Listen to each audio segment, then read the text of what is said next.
Hello विद्यार्थी मित्रों, मैं इंग्लिश मीडियम 9th के बिहाइव के दूसरे चैप्टर को पढ़ाने जा रहा हूँ, जिसका नाम है द साउंड ऑफ म्यूजिक, जिसका ये पार्ट 1 है। इसमें एक एवलिन ग्लेनी नाम की एक लड़की रहती है जो listen to sound without hearing it, बिना सुने, यानी उसे सुनाई नहीं देता, वो डीप होती है, तो भी वो बिना सुने जो है साउंड को महसूस करती है। उसके बारे में हम चर्चा करेंगे। और यहाँ क्या लिखा है, क्या खासियत है, वो दैवी शक्ति उसकी क्या है, वो किस तरह से एक्टिविटी करती है, हम उसके बारे में देखते हैं और समझते हैं। रस Our crowd just jostles for positions on the underground train platform. Underground train platform पर जो है बहुत सारी भीड़ भाड़ थी, वहाँ पर बहुत सारे लोग आवाजाही कर रहे थे। अ स्लाइड गर्ल, एक दुबली पतली छोटी लड़की जो है, लुकिंग यंगर दैन, जो बहुत छोटी लग रही थी, वो लगभग 17 ईयर्स की थी, was nervous at excited as she felt the vibrations of the approaching train. और वो ट्रेन में, मतलब कि ट्रेन पर चढ़ने से पहले काफ़ी नर्वस और वाइब्रेट हो रही थी। और it was her first day at the prestigious Royal Academies of Music in London and daughters in a fort and teenagers fresh from a Scottish farm. और यहाँ क्योंकि वहाँ पर जो है उसे prestigious royal academy of music जो कि लंदन में है, वहाँ पर उसे एक प्रोग्राम करना था, और उसी में जो है, उसी के लिए वो थोड़ा नर्वस हो रही थी। But These operating musicians faced a bigger challenge than most. She was profoundly deaf। और ये जो है म्यूजिशियन के लिए बहुत बड़ा चैलेंज की बात था कि एक बहरी लड़की जो है वो वहाँ उनके सामने जो है ये परफॉर्मेंस करने वाली थी। Evelyn Glennie's loss the hearings had been gradual, यानी कि एवलिन ग्लेनी जो थी वो धीरे धीरे करके अपने सुनने की क्षमता खोती जा रही थी। Her mother remember noticed something was wrong, यानी कि उसकी माँ ने बाद में नोटिस किया, या कुछ समय बाद नोटिस किया कि कुछ गलत उसकी माँ ने बाद में नोटिस किया कि कुछ उसके साथ गलत हो रहा है। When the 8 years old Evelyn was waiting play the piano, यानी कि जब वो 8 साल की थी तो एवलिन का मतलब पियानो के लिए एवलिन का वेट किया जा रहा था। और they called her name and she didn't move, और वे उनका नाम लेकर के बुला रहे थे, परंतु वह हिल नहीं रही थी या आ नहीं रही थी। I suddenly realised she hadn't hear, तब उन्हें मतलब कि याद आया कि शायद उसे सुनाई नहीं दे रहा है। सेज इसेबल्स ग्लेनी, ऐसा मतलब कि ग्लेनी ने शायद उनसे कहा, या मतलब कि ग्लेनी के प्रति उनको ऐसा लगा। For quite a while Evelyn's managed to conceal her growing deafness from friends and teacher. और यहाँ तक कि उनके टीचर्स और फ्रेंड के मतलब के द्वारा भी ऐसा लग रहा था कि उनके सुनने की क्षमता धीरे धीरे जो है वो टीचर और फ्रेंड के यहाँ भी लग रहा था कि उसके सुनने की क्षमता धीरे धीरे कम हो रही है। But by the time she was Evelyn her mark had deteriorated and her headmistress urged her parents to take her to a specialist. लेकिन वो मैनेज करते हुए जो है आगे बढ़ती जाती थी, वह अपने टीचर्स और फ्रेंड के साथ मैनेज कर लेती थी। लेकिन जब उसकी हेड मिस्ट्रेस ने उन्हें बुलाया और बुला करके एवलिन को किसी स्पेशलिस्ट को दिखाने के लिए कहा, तो it was the discovered that her hearings was severely impaired as a result of gradual nervous damage, यानी कि तब वहाँ उसे पता चला कि वो पूरी तरह से, यानी कि इम्पेयर्ड देखो लिखा है, वीकेंड्स मतलब कि पूरी तरह से वो डैमेज हो चुका है, उसके सुनने की क्षमता बिल्कुल ख़त्म हो गई है। They were advise that she should be fitted with hearings aids and send to a school for the deaf. तब उन लोगों ने उसे एडवाइस किया कि इसे डीफ के मतलब कि जो बहरों का जो स्कूल होता है, अंधे बहरों का, वहाँ उन्हें एडमिशन कराएं। एवरीथिंग सडनली लुक्ड ब्लैक, सभी कुछ अब उनको जो है सेज एवलिन का मतलब के सामने जो एवलिन कहती थी उसके सामने समझो सभी कुछ अब ब्लैक हो गया था, मतलब कि अब कुछ भी समझो, यानी सब कुछ उसके सामने नीरस हो चुका था। एवलिन के द्वारा ऐसा महसूस होने पर कि उनका जीवन अब अंधकारमय हो गया है, तो भी वो हार मानने के लिए तैयार नहीं। But Evelyn was not going to give up, यानी कि हार मानने वालों में से नहीं थी। She was determined to lead a normal life, वो अपने आप को एक सामान्य जीवन के समान, मतलब जीने के समान जो है रखना चाहती थी। And the pursued her interest in music, और अपने मतलब के म्यूजिक के प्रति जो उनकी जिज्ञासा थी, जो रुचि थी, उसे ख़त्म नहीं करना चाहते थे। One day she noticed a girl playing a xylophone, एक दिन उसने देखा, मतलब एवलिन ने देखा कि एक लड़की जो है वो जाइलोफोन बजा रही है। And decided that she wanted to play it too, अब उसने निश्चय किया कि वो भी उसे बजाएगी।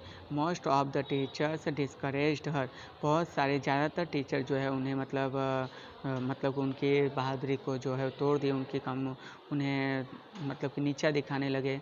और हर but percussionist Ron Forbes spotted her potentials, लेकिन वहाँ पर मतलब कि एक टीचर थे जो परस्यूनिस्ट, यहाँ पहले देख लो, यहाँ लिखा हुआ है परस्यूसिनोसिस का मतलब a person who play the, ऐसा व्यक्ति जो तबला बजाता था। फॉरबस, रॉन फॉरबस नाम था उनका।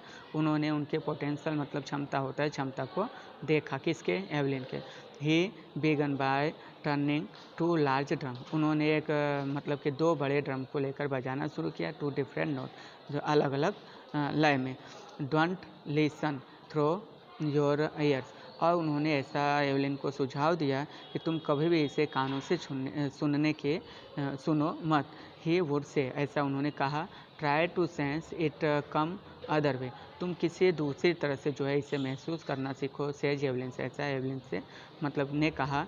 सडनली, एवलिन ने कहा कि suddenly I realise I could feel the higher drum from the waist up and the lower end from the waist down, यानी कि उसके उतार चढ़ाव को जो है वो अपने कमर के ऊपरी हिस्से पर महसूस करने लगी। फॉरवर्ड्स रिपीटेड द फिर एक्सरसाइज, फॉरवर्ड्स जो थे वो फॉर्ब्स जो थे वो बार बार इस एक्सरसाइज को रिपीट करते गए, या मतलब ड्रम को बजाते गए। एंड सुन एवलिन से discovered that the could seen contents notes in different part of the her body, और अपने शरीर के अलग अलग भागों से जो है वो एवलिन जो है उसे समझती गई। I had learn to open my mind and body to sound and vibration, और फिर इसके बाद जो है वो अपने शरीर के मानसिक स्थिति के और शरीर के भाव से जो है वो वाइब्रेशन के द्वारा जो है इस साउंड को सीखने लगी। The rest was share determination and hard work, ये उसके लिए कैसा था, बहुत ही ज़्यादा कठिनाई भरा था। She never looked back from that point onward, यानी कि उन्होंने कभी भी अपने पिछले समय में जो है नहीं देखा। She toured the United Kingdoms with youth orchestra and by the time she was 16, और जब वो 16 साल की अवस्था में थी तो यूनाइटेड किंगडम यानी अमेरिका के ऑर्केस्ट्रा में जो है उन्होंने उसमें पार्टिसिपेट किया और ज़्यादा म्यूजिक सीखने के लिए। She had decided to make music her life, उन्होंने अपने जीवन को ही संगीत बना लिया। The she auditions for the royal academy, और रॉयल ऑफ म्यूजिक यानी रॉयल एकेडमी ऑफ म्यूजिक में जो है ऑडिशन दिया। And scored one of the highest marks in the history of the academy, और हिस्ट्री एकेडमी के अंतर्गत जो है सर्वाधिक मार्क्स प्राप्त की। She gradually moved from the ऑर्केस्ट्रास work to solo performance, और इसके बाद उसने अपने आप को सबसे अलग करके एक सोलो परफॉर्मेंस करना शुरू कर दिया। At the end of her 3 years course, और लगभग 3 साल के कोर्स के बाद she had captures most of the top award, बहुत सारे उच्च अवार्ड को के द्वारा जो है उसे सम्मानित किया गया। And for all this Evelyn won't accept any hint of hero achievement, और कोई भी मतलब कि हीरो के जो अचीवमेंट थे उसे वो स्वीकार नहीं करती थी। If you work hard and know where you are going, यदि आप कठिन परिश्रम कर रहे हो और आपको मालूम है कि आपको कहाँ जाना है, तो यू विल गेट देयर, तो आप वहाँ पहुँच जाओगे, यानी आप उस मार्ग को पा सकते हो। And she got right to the top, और आसानी से, अब इसी कारण से वो जो है इस ऊंचाई के शिखर तक पहुँचे थे। The world's most sought after multi percussionist with masteries of some thousands instruments and hectic international schedule.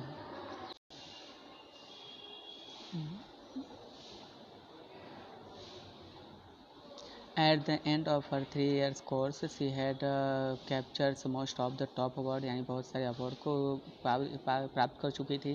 And for all this Evelyn's won't accept any hint of heroic achievement, यानी कि ऐसा कोई अचीवमेंट नहीं था जिससे एवलिन ने ना समझा हो।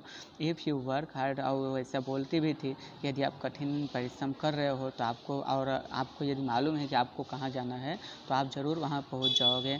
And she got right to the top, और आसानी से टॉप तक पहुंच सकते हो। The world's most sought after multi percussionist with mastery of some thousands instrument, और लगभग हजारों इंस्ट्रूमेंट ऐसे थे जिससे वो उसके रहस्य को पूरी तरह समझ चुकी थी। एंड हैक्टिक इंटरनेशनल स्केड्यूल्स, और उसके मतलब वो उनके अंग अंग में समाहित हो गया था। It is introduced to watch Evelyn's functions so effortlessly without hearing, और वो उसके यहाँ देखो दिया हुआ है फैसिनेटिंग एंड क्यूरियस। अगर यदि आपके अंदर जिज्ञासा है आगे बढ़ने का, तो वो मतलब कि एफर्टलेसली, यानी कि उसका प्रभाव विदाउट हियरिंग, बिना सुने भी उसका प्रभाव आप महसूस कर सकते हो, ज़रूरी नहीं कि उसे सुनकर ही महसूस किया जाए। In our two hours discussions she never missed a word, यानी कि वो 2 घंटे के जो डिस्कशन था उसे वो कभी भी मिस नहीं करना चाहती थी। Man which busy beards give me trouble, और लेकिन वो मुस्कुराते हुए ऐसा बोलती है, सी लाफ्ड, यानी वो हंसते हुए ऐसा बोलती है कि इंसानों की जो मूछें हैं वो उसे परेशान करती है। It is not just watching the lips, वो मतलब कि वॉच मतलब कि लिप्स पर वो ऐसा मतलब नहीं देखना चाहती। It's the whole face specially the eyes, यानी कि वो पूरी तरह से मतलब कि वो आँखों से उसके चेहरे को ध्यान से देखती रहती थी। सी पार्क फ्लेवलेसली विथ अ शॉर्टिश लिटल, और यहाँ देखो दिया हुआ है फ्लोलेटली मतलब होता है विदाउट फॉल्ट, बिना मिस्टेक किए, और फिर लिल्ट मतलब होता है अवे ऑफ स्पीकिंग, यानी कि वो अपना मार्ग बिना कुछ बोले कहे वो अपना मार्ग खोज सकती थी। फिर माई स्पीच इज़ क्लियर, मेरा स्पीच जो है बिल्कुल साफ था, क्योंकि I could hair till I was 11, क्योंकि उस समय मैं जब 11 साल की थी तो मुझे थोड़ी बहुत सुन सकती थी। सी से जैसा उसने कहा, but that doesn't explain how she manage to learn French and master basic Japanese, और लेकिन उसे ये पता नहीं चला कि वो कैसे फ्रेंच और जापानीज मतलब मास्टर बेसिक जापानी सीख लिया। एज फॉर म्यूजिक, और संगीत के लिए सी एक्सप्लेन, वैसे वो एक्सप्लेन करना चाहती है कि it pours in through every part of my body, वो तो मेरे रग रग में समाहित है। कौन? Music. It tingles is the skin, वो यहाँ टिंगलेस मतलब बता रहा है काउज और स्लाइड प्रिंकिंग और स्ट्रिंकिंग्स सेंसेशंस, तो स्किन में, माई चिक बोन में, यानी कि गालों में, and even in my hair, और हमारे बालों, मतलब कि वो हमारे स्किन और गालों और यहाँ तक कि बालों में भी क्या करती है, गुदगुदी करती है या हंसाती है। When she play the xylophone, और जब उसने जाइलोफोन को बजाया तो she can sense the sound passings of the stick into her finger tip, और तो उन्होंने जो है वो जाइलोफोन पर चलने वाली अंगुलियों के द्वारा उनके माध्यम पर कौन सा संगीत मतलब बज रहा है उसे उसने महसूस किया। By learning against the drum she can feel the resonance flowing into her body. और ड्रम बजने के साथ साथ जो है उसके वाइब्रेशन से जो है वो थोड़ा झुक करके उसके वाइब्रेशन को समझकर अपने बॉडी में समावित करती थी।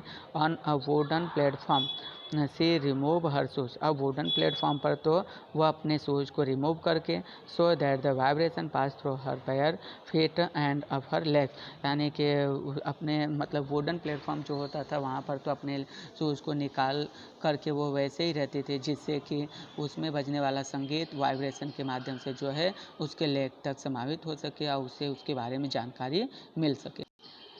Not surprisingly Evelyn dilated her audience. और मतलब कि ये काफ़ी आश्चर्य मतलब कि उसे उतना सरप्राइज नहीं लगता था। एवलिन इस ऑडियंस में बहुत खुश हुई थी। इन 1991 she was presently with the royal Philharmonic societies prestigious soloist of the years award से इसे 1991 में सम्मानित किया गया। सेज मास्टर परक्यूशनिस्ट जेम्स ब्लेड, ऐसा उन्होंने जेम्स ब्लेड जो मतलब तब ड्रम वादक थे, उन्होंने कहा गॉड में have taken her hearings but God ने भले उसके सुनने की क्षमता ले ली हो, लेकिन he has give her back something extra ordinary. उसके अंदर एक एक्स्ट्रा ऑर्डिनरी रख दिया है। व्हाट वी हेयर, क्या मतलब सी फील, और उसे उसके सुनने की क्षमता को महसूस करने में बदल दिया है। For more deeply than any of us, that is why she express music so beautifully. और उसे मतलब महसूस करने की क्षमता को इतनी डीपली रख दिया है जो कि बहुत ही अत्यधिक सुंदर तरीके से वो उसे प्रदर्शित करती है। She feels the more deeply. Evelyn confesses that she is something of a workaholic, यानी कि वो ऐसा लोगों से कहा भी करती है कि वो मतलब कि कुछ काम भी करना चाहती है। I have just got to work, वो जो कि बताती है। फिर often harder than classical musician, और यहाँ तक कि म्यूजिशियन और क्लासिकल म्यूजिशियन के। हाँ तो मित्रों देखो यहाँ लिखा हुआ है वर्कहॉलिक का मतलब होता है इन्फॉर्मर, मतलब वह व्यक्ति जो कठिनाई को झेलते हुए बिना रुके जो है अपने कार्यों को आसानी से कर सके। अब यहाँ फिर I have just got to work often harders than classical musicians. अब वो क्लासिकल म्यूजिशियन में वर्क करना चाहते थे, but the reward are enormous, लेकिन लोगों को प्रेरणा देना चाहती थी। Apart from the regulars concert Evelyn's also give free concert in prisons and hospitals. और वो मतलब कि हमेशा प्रिजन और हॉस्पिटल में एक मतलब कि रिवॉर्ड दिया जाए, मतलब परफॉर्मेंस करती थी ऑर्केस्ट्रा के माध्यम से। और ऑल्सो गिव फॉर और she also give high priorities to classes for young musicians. और मतलब उसने अपने कम उम्र में अपने से 2 गुने लोगों से भी ज़्यादा उपाधि प्राप्त कर ली थी। एंड रिचेस और ऑल्सो गिव हाई प्रियोरिटीज़ का देखो ग्रेट इम्पोर्टेंस, मतलब कि वो करना, महत्व देना क्लासेस फॉर यंग म्यूजिशियंस। और फिर and Richlin of the Beethoven fund for deaf children says. और उसे देखते हुए डीफ चिल्ड्रन या हैंडीक्राफ्ट चिल्ड्रन ऐसा कहते हैं कि she is shining inspirations for deaf children, कि ये एक उनके मतलब उनकी प्रेरणा है। अंधे बहरे लोग जो हैंडीकैप्ड बच्चे हैं उनके लिए एक प्रेरणा का स्वरूप है कि वो सब कुछ कर सकते हैं। वो किसी भी कार्य को अगर ठान ले तो आसानी से कंप्लीट कर सकते हैं। They see that there is no where that they can not go, ऐसा कुछ नहीं है जो हमसे ना हो सके, हम सभी चीज़ों को कर सकते हैं। Evelyn Glennie has already accomplished more than most people twice her age. और अपने मतलब कि कम एज में ही अपने से 2 गुने लोगों की उपाधि प्राप्त कर ली थी। सी हैज़ ब्रॉट फिर percussions to the front of the orchestra, और ऑर्केस्ट्रा के माध्यम से लोगों के सामने अपने विचारों को म्यूजिक के माध्यम से विचारों को प्रस्तुत करना चाहती थी। And demonstrate demonstrated that it can be very moving, और वो मतलब कि किस तरह से गतिशील है वो उन्हें दिखाना चाहती है। She has given inspirations to those who are handicraft, और उनके लिए एक प्रेरणा थी हैंडीक्राफ्ट लोगों के लिए। People who look to her and से, जो अपने आप को देख कर और कह सकते हैं कि if she can do it, यदि वो कुछ करना चाहें तो आई कैन, हम कर सकते हैं। And not the least, she has given enormous pleasures to millions, और लाखों लोगों में उनका नाम हो सकता है, ऐसा कोई कार्य नहीं जिससे वो पूरा ना कर सके। आज के राइटर जो है डिबोरा कॉली है, कॉलेज ही है। Okay, thank you.